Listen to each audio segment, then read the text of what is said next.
Hello, everybody. Thanks for coming today. And to start off, I just want to thank the organizers and the sponsors for making this conference possible, as well as the lovely Chipo, who's going to MC for us today.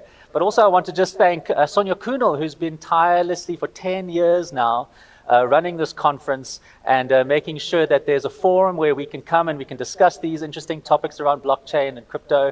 And so I just wanted to say a special thank you to Sonia for doing that. And, I had I was honored 10 years ago to be at the very first one of these conferences. Although in those days it was called the Bitcoin Africa Conference. And of course, now we have moved into a whole world where we have blockchain. And what's very important to note, though, that the word crypto doesn't appear here. Because, of course, crypto over the last 10 years has a lot of baggage, the sorts of baggage that we don't really want to drag around with us, especially considering we've got regulators and entrepreneurs and businesses here, people who are not trying to create an anarchistic world where we can just do whatever we want. We want to try and take this technology that's been bestowed upon us, originally from Satoshi Nakamoto, and of course countless innovators throughout the decade, in fact more than that, and we want to try and build a world. But, the title of this topic, as you can see, is The Bitcoin Boom That Wasn't. And as I said, when we first started this conference, when it was the first one that came out, it was the Bitcoin conference. Because there was this idea that this new technology was going to transform the world. It wasn't going to be something that we can speculate on and invest in. It was something that was going to bring low-cost digital cash payments to the world. If you remember, the title of the Bitcoin white paper was a peer-to-peer electronic cash system.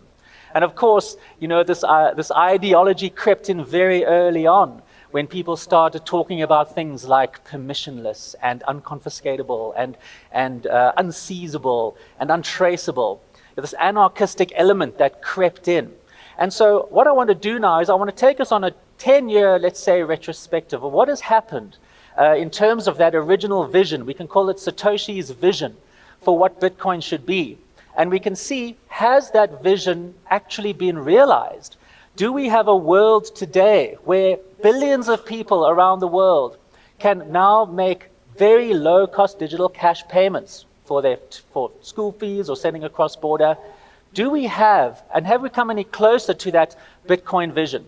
Now, I want to start off by just quickly describing what was my talk when I gave that first talk in Cape Town 2015. It was at the Bitcoin Africa Conference. What I had invented this way that people could make payments for electricity. I had built Bitcoin into the smart metering technology that I'd been working with at the startup. And in the audience, what I did was I brought this demo, and I brought this little light bulb with a smart meter. And I said, all right, guys, I'm going to do a live demo. And what I want somebody in the audience to do is I want you to go and pay for electricity with Bitcoin. I put a QR code up there. There's a little light bulb attached. And somebody, maybe one or two people, then sent R1.40, around about, because that's what I asked for, to the meter. And about 2 or 3 minutes later, while we were there, I was hoping that it would work. And of course, live demos, there's always something that happens. Boom, the lights went on. And that was an incredible demonstration of the power of Bitcoin. Somebody didn't have a bank account. They just had a Bitcoin wallet. And they could make a low-value payment at very low cost, and it arrived in a couple minutes. And what a demonstration of Satoshi's vision. But of course, over the years, that vision has been lost. Nobody thinks about payments anymore when they're talking about Bitcoin. What do they talk about now? Store of value. This incredible concept that, when you first naively come into it, and you start saying, all right, cool, what is this? It's a store of value. And immediately the person who's the sort of unsophisticated person will say, value. That means some kind of benefit, right? So you're saying that there's a stored benefit into holding these Bitcoins. This is a question now that we can explore and figure out. But a very important thing, though, is this idea of cash. And cash isn't anonymous. When Satoshi Nakamoto built Bitcoin, he didn't intend to create this anonymous system. this word decentralization has become the most overused word and misunderstood word in all of crypto. When Satoshi Nakamoto came up with this idea of decentralization, it wasn't to create an unstoppable system, one that couldn't be controlled and that governments couldn't shut down, whether they wanted to or not. This word decentralization has now morphed into this sort of anarchistic view on what this is, something that is so important to society and yet something that the man is going to always want to come down on and manipulate. You know, the origins of Bitcoin, financial crisis, inflation, and all that. What everybody thought was, well, what we need now is we need a money that governments and people and politicians can't manipulate. So what we need to do is we need to create a decentralized system. So no matter how hard they try, they can't go and transform that. And so the journey from cash into money became what was so prominent around Bitcoin. Cash and money, very different things. So we have a disconnect. So we now have this shift in narrative. And not only that, but everybody now is excited about this Bitcoin dream. I mean, it's called, the title is called The Bitcoin Boom That Wasn't. How can I say there's been no boom? I mean, Bitcoin BTC is now at $90,000. We have all these ETFs. Larry Fink, BlackRock. Michael Saylor betting the farm on Bitcoin. Donald Trump promising that he's going to buy 1 million BTC. And of course, everybody's riding that hope, riding that dream that if all they could do was just buy a tiny little bit of BTC, then all their dreams would come true. They would suddenly be billionaires because now it's going to be pumped to the moon. And that is now the problem that has now crept into this original vision that Satoshi had of a peer-to-peer electronic cash system, something that can be cheaper than all the mobile monies and payments that we have today. We're looking at PaySharp and looking at M-Pesa. The way that Bitcoin was created was that it was going to be a low-cost cash system. And another important thing is this idea when I said about decentralization. When Satoshi created decentralization, did he create it to be unstoppable? Now, if you think about miners, and now this is probably going to amaze some of you, but Satoshi Nakamoto built the proof-of-work system for mining for accountability. What he wanted to do was he wanted to create an accountable system that could be regulated, that could be monitored, that could be controlled. That is what mining is all about. The reason why proof-of-work exists is so that miners are forced to become large enough so that they become accountable institutions. And if money needs to be seized, if money needs to be confiscated, then there are these mining institutions, large, accountable, massive server farms, staff, board of directors. They are the visible ones. And this is why proof of work exists. Everybody thinks, well, proof of work is this massive resource, intensive process to make sure that nobody can control Bitcoin. The reason why proof of work exists is to keep the system honest. Satoshi Nakamoto used honesty in the Bitcoin white paper over and over again. What does honesty mean? Honesty means doing the right thing. Why do you do the right thing? Because you don't want to get nailed. You don't want to get into trouble. You see? So this is the whole misconception of what Bitcoin was meant to be. Bitcoin was never meant to be unstoppable. It was never meant to be unconfiscatable. I mean, think about the transparent nature of the Bitcoin ledger. It is traceable. You can trace every single payment throughout the system forever. It's pseudonymous, not anonymous. What does pseudonymous mean?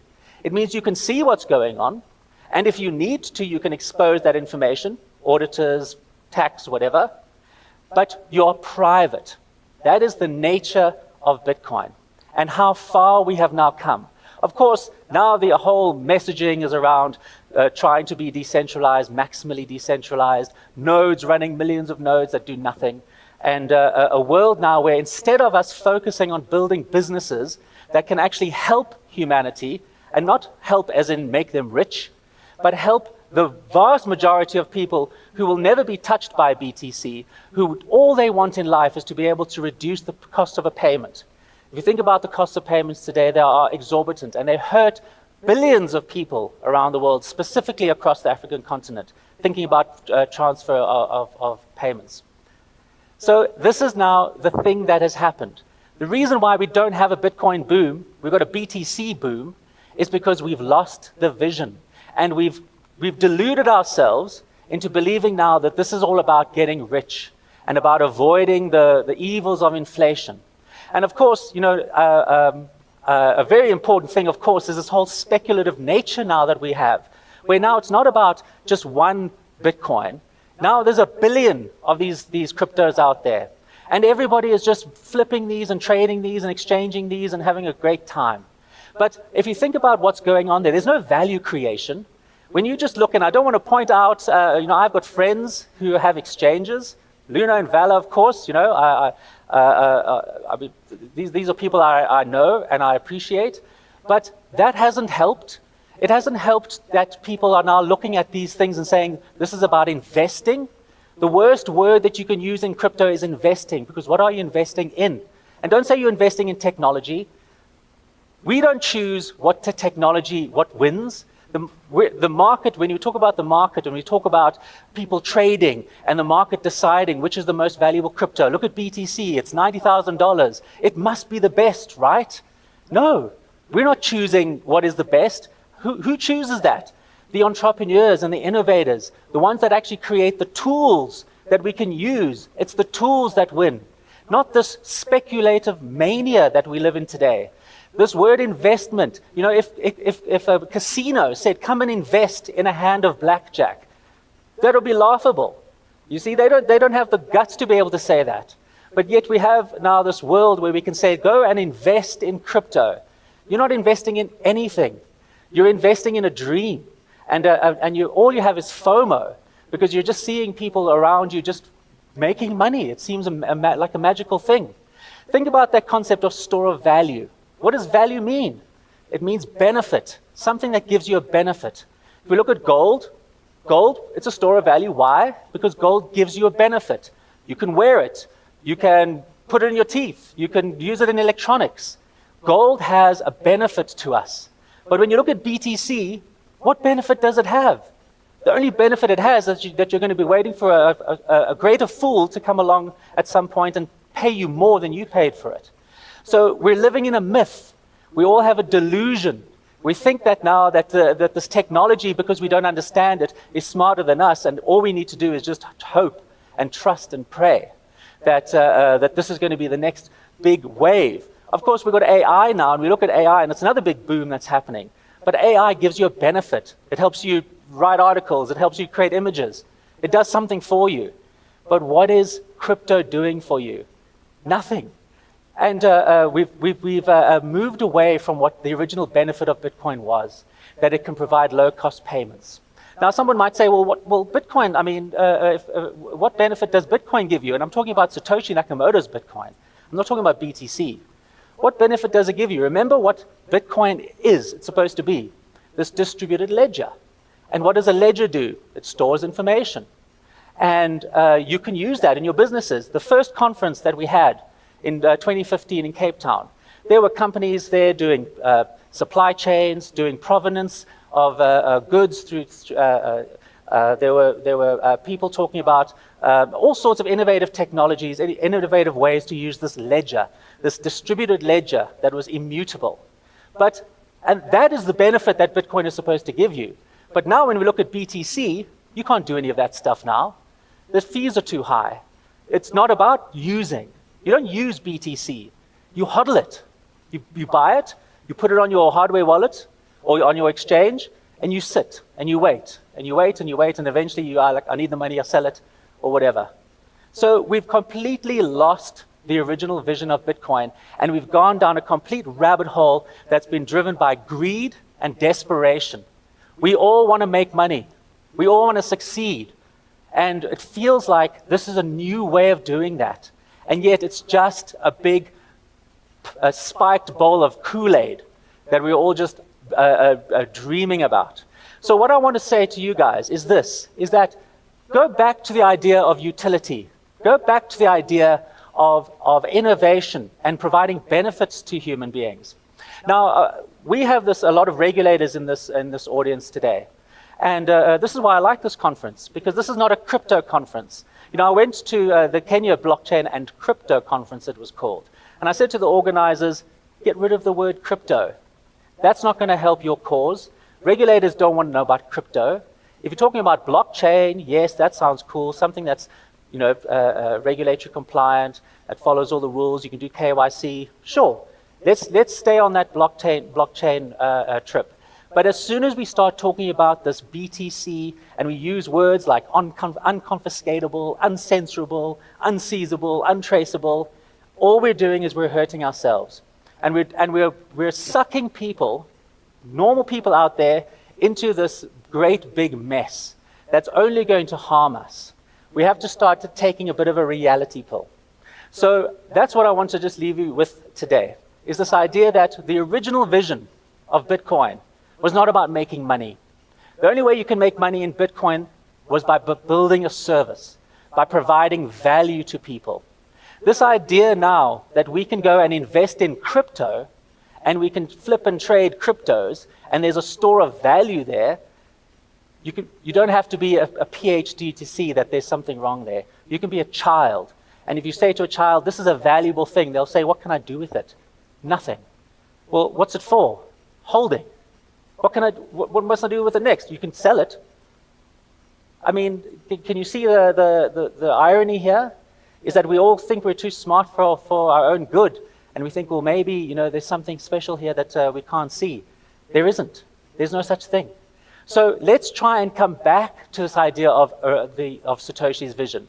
Now, a very important thing to note as well is that we don't only have one version of Bitcoin out there. There are many versions of Bitcoin. And a very important thing to note is that the original Bitcoin still exists. And if you are an entrepreneur, and if you want to actually help people, and you want to provide value to people, and you want to make the world a better place, don't sell them crypto. That's just selling them a dream that is most likely going to come crashing down around us. It's happened before. I remember in 2000, it was my first startup. In fact, it was 98. I had a little tech startup. By 2000, I had to sell that business. .com crashed. It was a tech startup, an internet startup. The world went through this before, where we were all excited about these technologies. We all piled in. We didn't want to miss out. And it all came crashing down. But of course, there was a little bit of value in there. Amazon.com, Google, they all came out of the .com crash because they were providing value to people. They were providing utility and use cases to people. What is going to most certainly happen in this crypto world that we live today is there's going to be another collapse. Now, we might be seeing the ties right now. We might not be. Donald Trump is going to be in office now for 4 years, and he can keep the promise alive for the next 4 years that he's going to be buying these million BTC. And of course, if you guys want to take a punt, in other words, you want to take a gamble, well, that's up to you. But don't delude yourself and don't delude others that this is now investing and this is now a sure thing. Those guys, Michael Saylor, Larry Fink, those guys are going to be the poster child, the children of this new collapse that is going to come, and the greatest collapse that who knows that has ever happened. Move to value. Start looking at how can we now use these tools to actually help people. Move away from this concept of investing, because you're not investing in anything. You're investing in hope and dreams. Go back to Satoshi's vision, and then we can realize this wonderful vision that he had, which is trying to create an honest system, a regulated system, a compliance system. That's what Bitcoin was. If you understand Bitcoin, you realize that's what it was. It's now moving away from that. If you think about BTC is now just turning it into a software project and trying to make it anonymous and trying to make it decentralized so that nobody can stop it. They've taken out signatures, they've done all sorts of crazy stuff to it. That's not the vision that Satoshi had. Go back to the vision he had, which is low-cost digital cash payments for the world. That's where you're going to see value. And that's where, if you're an entrepreneur, you're going to be able to build value and build a future for yourself. So I want to leave you with that, all right? I certainly want to engage with as many people as I can while I'm at this conference. Look, I'm a very controversial person. inside this crypto space. I've been around for a very long time in crypto. Since 2011, I've been pursuing this vision.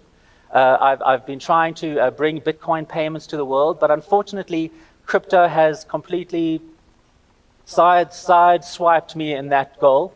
But I'm staying true to that vision. And with my business, Centbee, I'm still trying to make a payment system. I'm trying to compete with mobile money like M-Pesa, trying to bring low-cost digital cash payments to the world. But it's hard. Because when I go out there and I say, look, I've got this digital cash wallet, they say, oh, is it crypto? No, it's not crypto. Then what is it about? What's it for? Nobody wants to know.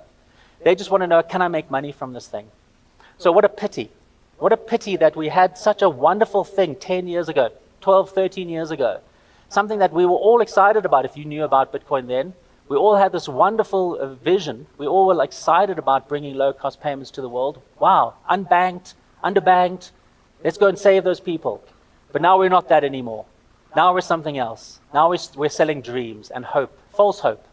And it's going to hurt so many different people out there. So to the regulators, I want you to know that the way Bitcoin was originally devised was not as this anarchistic, decentralized system. It was meant to work with the system. It was meant to have KYC, and it was meant to do and allow you to do anti-money laundering. It was meant to be a regulated space, but crypto has taken us away from that. By all means, go out and destroy crypto. I would love to see that. Those guys are trying to fight you. They might come and say, no, don't worry, we're trying to play with you, but they're not. Their mantras are uncensorable, unseizable, and unconfiscatable. Move back to Satoshi's vision and see how this can not only help the world, but it can also help your own systems as well. Thank you very much.